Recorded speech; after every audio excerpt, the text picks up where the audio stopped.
In the journey towards reaching a B school, every MBA aspirant usually faces a dilemma of selecting between 2 to 3 MBA colleges. The tough task is to decide between an established institute and course as against a new course. I was faced with a similar dilemma. It was then that I was fortunate enough to meet the BTIL officials. The eagerness and the approach of the BTIL members to ally with my fears and doubt, and that is why I am here today. The course started with a foundation fortnight. During the foundation lectures, we had different sessions which included yoga, corporate grooming. The thrust was not just laid on academics. Another very appealing factor was the efforts that the BTIL members took to bring all of us to the same platform considering our diversified backgrounds. The faculty members are the pillars of any course. The faculty members at BTIL are par excellence.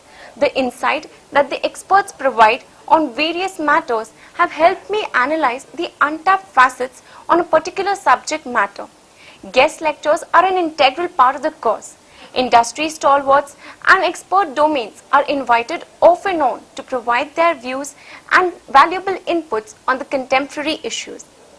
Some of the very nice experience that I have had at BTIL include the witnessing of Coal India being included into Sensex, the various listing ceremonies, visiting the RBI clearinghouse, etc.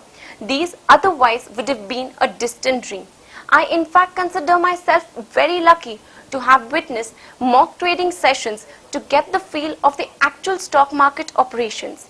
The infrastructure in the institute include a physical as well as an e-library, a cafeteria which overviews the Mumbai harbour, as well as a well-equipped computer lab. My sincere advice to students is that you come to this B school because the availability of opportunities is immense.